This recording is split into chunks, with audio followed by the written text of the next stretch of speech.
नमस्कार, good evening, शुभ संध्या। घड़ी में रात के 8:30 बजते ही हम समेट कर लाए हैं खेल दुनिया की वो तमाम खबरें जिनके बारे में आप जानना चाहते हैं, सुनना चाहते हैं। मैं हूं धर्मेंद्र और आज के हमारे खेल विशेषज्ञ हैं मलय नीरव। स्वागत आपका। धन्यवाद धर्मेंद्र जी। आज आईपीएल में जो कुछ हुआ, जो मुकाबला अभी कुछ देर पहले समाप्त हुआ है, केकेआर और गुजरात का मैच, आपको विश्वास था, कहीं किसी पल भरोसा लगा था कि ये मैच इस तरह से जा सकता है और केकेआर जीत सकता है? देखिए, अगर मैं कहूं कि ऐसा लगा था तो मैं झूठ बोलूंगा, इसलिए मैं झूठ तो नहीं बोलूंगा, लेकिन रोमांच की परिभाषा क्या होती है वो इस मैच ने बताया। बिल्कुल। और वो जो अंतिम ओवर था जिसकी कहें कि 6 गेंदें थी, पहली गेंद पर उमेश यादव ने 1 रन लेकर स्ट्राइक दिया और उसके बाद जो है 5 गेंदें बची थी, 28 रन चाहिए थे। किसी ने उम्मीद नहीं की थी। ये कुछ उसी तरह का था जब युवराज सिंह ने वहां 6 छक्के लगाए थे, यहां उससे थोड़ा ही कम रह गया, 5 छक्के और अंतिम ओवर, और ना लगे तो मैच आप हार गए। और रिंकू सिंह जैसा खिलाड़ी, और देखिए मैं कहूंगा कि जो दूसरे खिलाड़ी को लगता है ना कि ये बना सकता है, उससे क्या होता है, एक उत्साह जगता है, एक हौसला उसका बढ़ता है, उसमें उम्मीद आपने दिखाई, उमेश ने उम्मीद दिखाई कि देखिए तुम जाओगे तो तुम कर लोगे, इसलिए मैं तुम्हें चार्ज दे रहा हूं, तुम्हें मैं यहां बुला रहा हूं, और वही हुआ। लेकिन कुल मिला के देखा जाए तो अभी तक जो आईपीएल अभी तक हुआ है, और जहां तक मुझे याद आता है 2 या 3 ही मैच हैं इस टक्कर के जिनको आप उस लेवल पर रख सकते हैं जहां आप कह सकते हैं कि जो आज कमाल रिंकू सिंह ने किया, इस तरह के कमाल से अंतिम ओवर में मैच का पासा बिल्कुल पलट सकता है। बिल्कुल, हम आपके साथ ढेर सारी बात करेंगे इस खबर पर और तमाम जो हमारे पास खेल खबरें उस पर भी चर्चा करेंगे। लेकिन पहले अब सुर्खियों पर डालते हैं एक नजर। अहमदाबाद में आईपीएल क्रिकेट में कोलकाता नाइट राइडर्स ने गुजरात जायंट्स को 3 विकेट से हराया। पंजाब किंग्स और सनराइजर्स हैदराबाद का मैच जारी। प्रियांशु राजावत ने Orleans masters super 300 badminton tournament का खिताब जीता। ओस जॉबोर ने चार्ल्सटन ओपन टेनिस के फाइनल में जगह बनाई। अखिल भारतीय फिडे रेटिंग शतरंज टूर्नामेंट में ईशान तेंदुलकर ने अंतर्राष्ट्रीय मास्टर विक्रमादित्य कुलकर्णी को बराबरी पर रोका।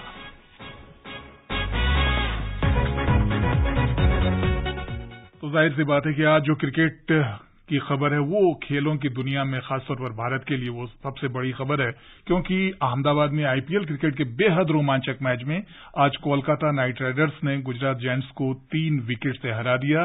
गुजरात ने पहले बल्लेबाजी करते हुए 4 विकेट पर 204 रन बनाए।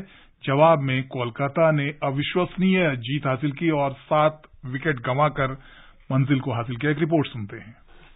नरेंद्र मोदी स्टेडियम में आज एक बार फिर क्रिकेट का रोमांच लोगों के सिर चढ़कर बोला। मेजबान गुजरात जायंट्स ने विजय शंकर और सुदर्शन की अर्धशतकीय पारियों की बदौलत 200 से अधिक रन बनाकर कोलकाता को मुश्किल में डाल दिया था। लेकिन इस चैंपियन टीम ने हिम्मत नहीं हारी। हालांकि बड़े लक्ष्य का पीछा करते हुए शुरुआत के 2 विकेट जल्दी गिर गए, लेकिन तीसरे विकेट के लिए वेंकटेश अय्यर और नीतीश राणा ने 100 रन की साझेदारी कर टीम को वापस मुकाबले में लाकर खड़ा कर दिया। लेकिन क्रिकेट का असली रोमांच तो इसके बाद शुरू हुआ। वेंकटेश अय्यर 40 गेंद में 83 रन बनाकर हुए। यहां तक मैच कोलकाता की पकड़ में लग रहा था। उसके बाद राशिद खान का वो ओवर आया जिसमें उन्होंने एक के बाद एक 3 विकेट लेकर न सिर्फ हैट्रिक बनाई बल्कि अपनी टीम को जीत की तरफ बढ़ा दिया। अंतिम ओवर से पहले तक ऐसा लग रहा था कि गुजरात की जीत तय है, लेकिन इसी ओवर में वो सब कुछ हुआ जिसने क्रिकेट के खेल को एक बार फिर महान बना दिया। कोलकाता को जीत के लिए 29 रन चाहिए थे। पहली गेंद पर उमेश यादव ने 1 रन बनाया। अगली 5 गेंद पर गुजरात को 28 रन चाहिए थे। रिंकू सिंह स्ट्राइक पर थे। यश दयाल की दूसरी गेंद पर उन्होंने छक्का लगाने का जो सिलसिला शुरू किया वो अंतिम गेंद तक जारी रहा। लगातार 5 छक्के लगाकर रिंकू सिंह ने कोलकाता के जबड़े से जीत छीन ली। आईपीएल का ऐसा ही रोमांच इसे क्रिकेट की दुनिया में अन्य मुकाबलों से अलग बनाता है। Mukesh Kumar, sports can. जब गुजरात की टीम ने 204 रन बनाए होंगे तो शायद उसे भरोसा रहा होगा कि मुकाबला बहुत कांटे का नहीं होगा। हालांकि बल्लेबाजी वाली पिच थी और टक्कर की उम्मीद थी, लेकिन उसके बाद अगर हम बात करें तो जो कोलकाता की इनिंग थी, सब कुछ हुआ उसमें। पारी की शुरुआत में 2 झटके लगे, उसके बाद जो है वो एक बेहतरीन पारी उनकी तरफ से देखने को मिली, अय्यर की तरफ से, और एक साझेदारी 100 रन की हुई। उसके बाद हैट्रिक भी आई और उसके बाद आप कह सकते हैं कि 29 रन अंतिम ओवर में भी बने। क्रिकेट का खेल इसीलिए इतना ज्यादा लोकप्रिय और ये भारत में लोगों के सिर चढ़कर बोलता है। और खासकर अनिश्चितताओं का ये खेल जब अपने 20 ओवर वाले रंग में आता है ना, तो और भी रोमांचकारी हो जाता है, क्योंकि इसमें कोई क्रिकेट विशेषज्ञ कुछ नहीं कह सकता सिवाय तुक्के के। कुछ नहीं चलता। देखिए, मैं बिल्कुल हृदय से आपको सच्चाई बयान कर रहा हूं। हुआ ये था कि मैं किसी से बात कर रहा था एक कार्यक्रम में, और मुझे किसी ने पूछा क्या हुआ, मैंने कहा अंतिम ओवर में मैच जीत जाएगी कोलकाता। तो ऐसा नहीं था कि कौन मैं भविष्यवाणी कर रहा था, मैं तो इसी तरह से कुछ बोल दिया और उसके बाद लोग कहने लगे अरे आपका कुछ नहीं, ये आज और जो खेल हुआ है आप कुछ you can't take anything away कहते हैं ना अंग्रेजी में, आप किसी से कुछ ले। जैसे राशिद ने जो हैट्रिक की है, ये अलग बात है कि वो हार गए, लेकिन अगर आप देखिए तो कमर टूट चुकी थी, 7 विकेट गिर गए थे, कोई नहीं सोच सकता था कि ये मैच इस तरह से ये टर्न लेगा, और हुआ वही। तो जो देखना चाहता है आईपीएल का दर्शक, मैं कहता हूं कि आईपीएल जो है वो जैसे रेस्टोरेंट में एक एला कार्ट मेनू होता है और एक थाली होती है, ये थाली है, इसमें हर प्रकार की चीजें हैं, जो आपको अच्छा लगे उसको वहीं से आप उठाइए और वहीं से देखिए। तो उसको बिल्कुल चरितार्थ करता हुआ ये मैच था, बेशक बहुत ही अच्छा, क्योंकि सिर्फ रिंकू सिंह के छक्के की ही बात करेंगे सो भी नहीं है। अगर वेंकटेश अय्यर को देखें, वेंकटेश अय्यर ने 40 गेंदों में 83 रन बनाए थे। ये अलग बात है कि वो जीत के उस फासले को कम उन्होंने किया, लेकिन वहां तक पहुंच नहीं पाए। इसी तरह अगर आप देखें तो नीतीश राणा ने भी 29 गेंदों में 45 रन बनाए थे।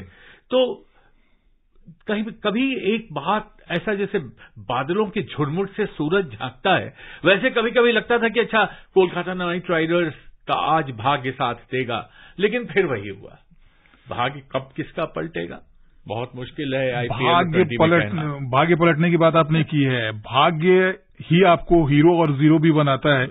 आज रिंकू सिंह ने जो पारी खेली है, बहुत ज्यादा लोग रिंकू सिंह को भले ना जानते हों, लेकिन आज की इस पारी ने उनको क्रिकेट की दुनिया में एक ऐसी पहचान तो दिला ही दी है जब लोग उसकी चर्चा करेंगे काफी दिनों तक। क्यों नहीं करेंगे, जब 21 गेंदों में 48 रन, अंतिम ओवर में पूरा दबाव आपके ऊपर, और दबाव झेलने के 2 तरीके, एक ये कि आप तो दबाव में आए आत्मसमर्पण कर दें, दूसरा ये कि आप पर जब दबाव बढ़े तो आप कहें कि मुझे अब खोने को क्या है, चलो मार के खेलो, और वही हुआ।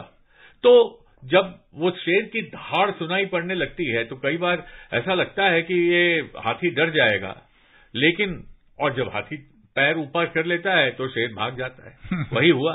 और रिंकू सिंह को याद रखा जाएगा इस पारी के लिए, जैसे हम लोग आज तक मैकलन को याद करते हैं जो पहला आईपीएल हुआ था, उसमें कोलकाता नाइट राइडर्स की ओर से खेलते हुए, उसी तरह से इनको याद रखा जाएगा। अनबिलीवेबल, अविश्वसनीय, ऐसा बहुत बिरले ही देखने को मिलता है। और आईपीएल की ही बात करें तो हैदराबाद में इस समय दूसरा मैच चल रहा है, पंजाब किंग्स और सनराइजर्स हैदराबाद के बीच। हैदराबाद की टीम टॉस जीतकर पहले गेंदबाजी कर रही है। ताजा समाचार मिलने तक पंजाब ने 12वें ओवर में 6 विकेट पर 77 रन बना लिए हैं। पंजाब की टीम का इस सीजन में इससे पहले का प्रदर्शन कमाल का रहा है। हालांकि अभी अगर बात करें तो कप्तान शिखर धवन मैदान में मौजूद हैं, लेकिन इस मैच में आपको लगता है कि पंजाब की टीम जिस तरह का प्रदर्शन इस बार कर रही थी, उससे नीचे का प्रदर्शन इस मैच में देखने को मिल रहा है? हाँ, वो दोनों मैच जीत कर आई है और सनराइजर्स हैदराबाद दोनों मैच हार कर गई थी। लेकिन एक बात है धर्मेंद्र भाई कि जब हैदराबाद की टीम इस बार गई तो दक्षिण अफ्रीका के जो खिलाड़ी थे वो उस टीम में शामिल हो गए थे और वो आ चुके थे, उनको आने में विलंब हो रहा था, तो इसलिए थोड़ा सा उनकी कमजोरी थी।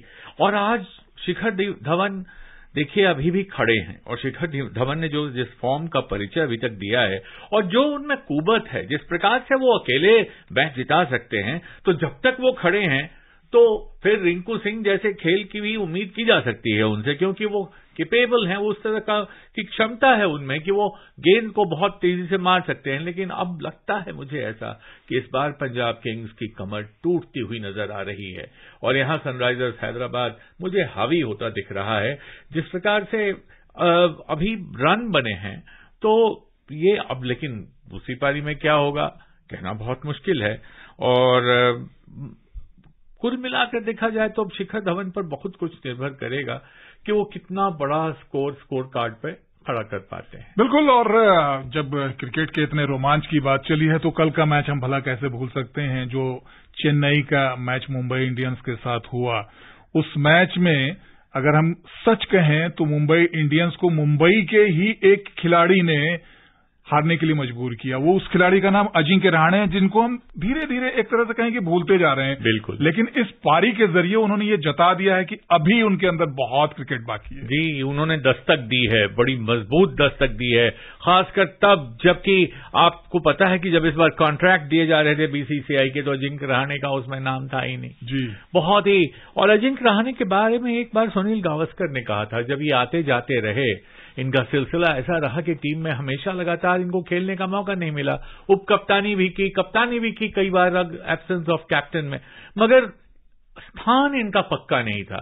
तो सुनील गावस्कर ने कहा था कि आप कितनी बार कहेंगे उससे कि वो सिद्ध करे कि वो बहुत बड़ा खिलाड़ी है। बिल्कुल। लेकिन आज जिस क्लास का उन्होंने परिचय दिया, जिस तरह की क्रिकेटिंग स्ट्रोक्स देखने पर मजा आता है, जब आप कमेंट्री करते हैं धर्मेंद्र जी, जो आपको मजा आता है कि देखते हैं आप गेंद बिल्कुल जमीन से चिपकी हुई गोली की रफ्तार से निकलती है और फील्डर खड़े देखते रह जाते हैं, उस प्रकार का खेल भी देखने को मिला। और जहां रनों की जरूरत है वहां बल्ले से रनों की ऐसी बौछार हुई जो कि सिर्फ 2020 का खिलाड़ी कर सकता है। अजिंक्य रहाणे ने अपनी चुनौती जो उनके सामने रखी गई थी, बहुत ही मजबूती से उन्होंने इसका जवाब दिया है। उन्होंने कहा है, और उनका मैं इंटरव्यू सुन रहा था, उन्होंने कहा दुर्भाग्य है इतने बड़े खिलाड़ी का कि अपने होम ग्राउंड पे, वानखेड़े पे आज तक उसने एक भी टेस्ट मैच नहीं खेला। और उसने कहा कि मैं तो एक मैच एक बार में खेलकर देखता हूं, जो हर खिलाड़ी कहता है कि वन एट अ टाइम, अभी आगे की मैं नहीं सोच रहा हूं। लेकिन उसने अपनी इच्छा भी प्रकट की कि मेरी इच्छा है कि मैं इसमें खेलूं। हालांकि फिर एक बार इस मैच की बात करें आप, तो सैंटनर और रविंद्र जडेजा की जो भूमिका रही, उनके रोल को आप कम नहीं आंक सकते, क्योंकि उन्होंने भी बहुत अच्छी पारी खेली। उन्होंने भी जो विकेट चटकाए, जिस तरह से कमर तोड़ी प्रतिद्वंद्वी की, बहुत काबिल तारीफ। और आईपीएल से जुड़ी एक और खबर है कि चेन्नई सुपर किंग्स के तेज गेंदबाज दीपक चाहर के चोटिल होने के कारण लंबे समय तक आईपीएल से बाहर होने की आशंका बढ़ गई है। अब खबर बैडमिंटन की। भारत के प्रियांशु राजावत ने Orleans masters super 300 badminton tournament का खिताब जीत लिया। एक रिपोर्ट। भारतीय बैडमिंटन महाशक्ति के नए धुरंधर 21 साल के प्रियांशु ने पूरे टूर्नामेंट के शानदार खेल का सिलसिला फाइनल में भी जारी रखा। प्रतियोगिता के दूसरे ही दौर में टॉप सीड जापान के केंता निशिमोतो को आसानी से हराकर अपना इरादा जाहिर कर देने वाले इस युवा खिलाड़ी ने टूर्नामेंट में एक भी गेम हारे बिना पहली बार सुपर 300 टूर फाइनल में जगह बनाई थी। उम्मीद थी कि फाइनल दबाव भारतीय बैडमिंटन के इस योद्धा को ज्यादा परेशान नहीं करेगा। उन्होंने फाइनल के पहले गेम में जोहानसन को आसानी से मात देकर इसका सबूत भी दिया, लेकिन दूसरे गेम में नजदीकी कड़े संघर्ष के बाद भी हार ने भारतीय प्रशंसकों के चेहरे को थोड़ी देर के लिए उदास कर दिया। हालांकि ये उदासी क्षणिक रही, क्योंकि तीसरे गेम में उन्होंने जोरदार पलटवार किया और 6-1 की बढ़त बना ली। इसके बाद अपने शानदार नेट गेम और चपलता से उन्होंने विरोधी को संभलने का मौका नहीं दिया। डेनिस खिलाड़ी ने वापसी की हर संभव कोशिश की, लेकिन वे बेकार साबित हुई।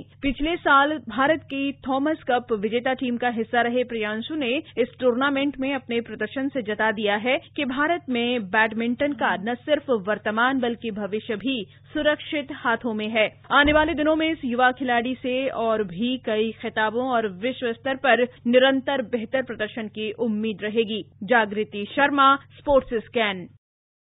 विश्व में 5वें नंबर की महिला टेनिस खिलाड़ी ओंस जाबोर ने अमेरिका में चार्ल्सटन ओपन के फाइनल में जगह बना लिया। सेमीफाइनल में बारिश से लंबे विलंब के बावजूद ट्यूनीशिया की जाबोर ने 8वीं वरीयता प्राप्त डारिया साकिना को 7-5, 7-5 से हराकर लगातार दूसरी बार फाइनल में प्रवेश किया। चलते चलते एक और खबर। मुंबई में अखिल भारतीय फिडे रेटिंग शतरंज टूर्नामेंट के तीसरे दौर में आज ईशान तेंदुलकर ने अंतर्राष्ट्रीय मास्टर विक्रमादित्य कुलकर्णी को बराबरी पर रोक दिया। अब घड़ी की सुइयां कह रही हैं कि आज के हमारे स्पोर्ट्स कैन कार्यक्रम का समय समाप्त हो रहा है।